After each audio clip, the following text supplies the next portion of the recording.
اللہ ہی اللہ کیا کرو، دکھ نہ کسی کو دیا کرو، جو دنیا کا مالک ہے نام اسی کا لیا کرو۔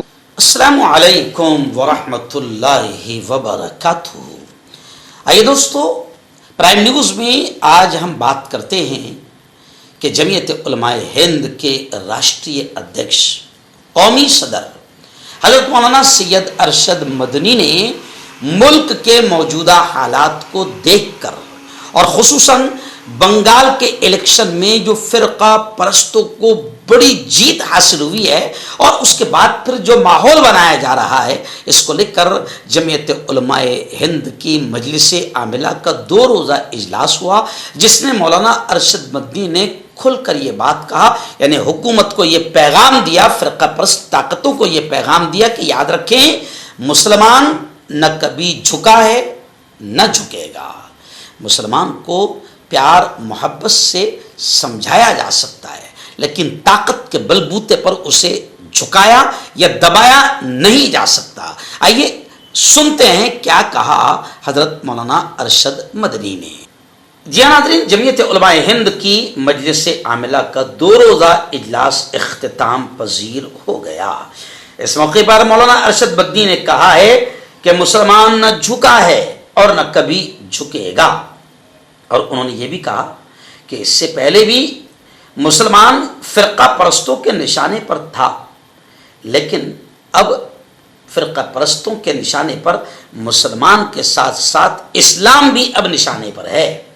مسلمان نہیں، صرف اسلام بھی اب نشانے پر ہے۔ اور انہوں نے یہ بھی کہا کہ اس وقت صرف مسلمان نہیں، دستور ہند، سنویدھان اور جمہوریت بھی خطرے میں ہیں۔ مولانا نے کہا کہ آئین کی قسم کھا کر، سنویدھان کی قسم کھا کر اقتدار کی کرسی پر بیٹھنے والے حکمرانوں پر ہر شہری کے آئینی حقوق کا تحفظ ضروری ہے۔ سابقہ حکومتوں نے مسلمانوں کو نقصان پہنچایا، لیکن موجودہ حکومت اب اسلام کو بھی نقصان پہنچانا چاہتی ہے۔ مولانا ارشد مدنی نے کھل کر یہ کہا کہ سنو، تاریخ گواہ ہے، تاریخ شاہد ہے کہ اسلام کو مٹانے والے خود مٹ گئے۔ اسلام زندہ تھا، زندہ ہے اور زندہ رہے گا، اور ہمارا عقیدہ ہے کہ اسلام تا قیامت زندہ رہے گا۔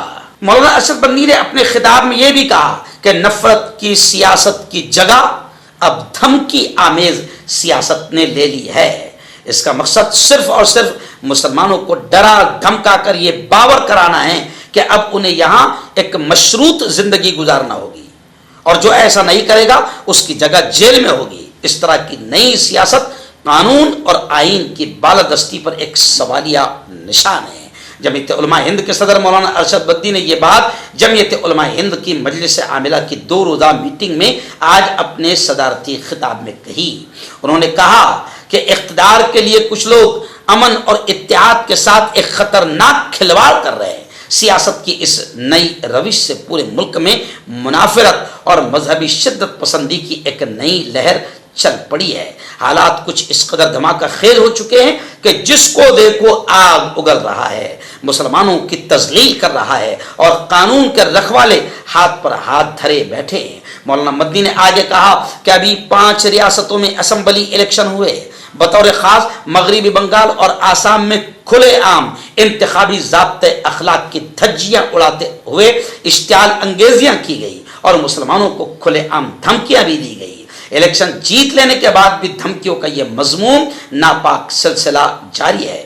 مولانا نے کہا کہ ایک نو منتخب وزیر اعلیٰ کا یہ کہنا ہے کہ مسلمانوں نے ہمیں ووٹ نہیں دیا، اس لیے ہم ان کا کام نہیں کریں گے۔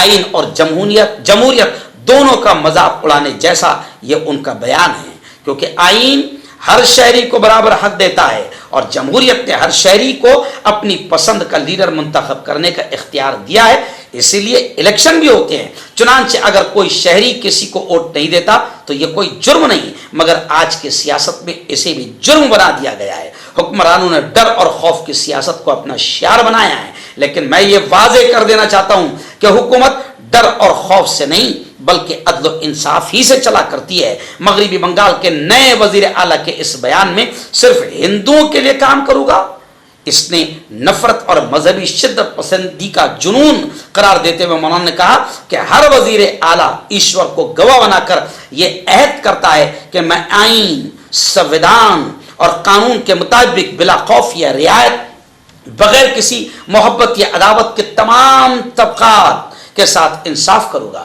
اس عہد، اس وعدے کے بغیر نہ کوئی شخص وزیر اعلیٰ بن سکتا ہے، نہ ہی وہ اس منصب پر برقرار رہنے کا اخلاقی جواز رکھتا ہے۔ اس لیے مولانا نے کھل کر کہا ہے کہ مسلمان کو ڈرانے کی اور جھکانے کی کوشش نہ کی جائے۔ مسلمان نہ جھکا ہے اور نہ کبھی جھکے گا۔ تاریخ گواہ ہے کہ اسلام کو مٹانے والے خود مٹ گئے۔ اسلام زندہ ہے اور زندہ رہے گا۔ ہمارا عقیدہ ہے کہ اسلام تا قیامت زندہ رہے گا۔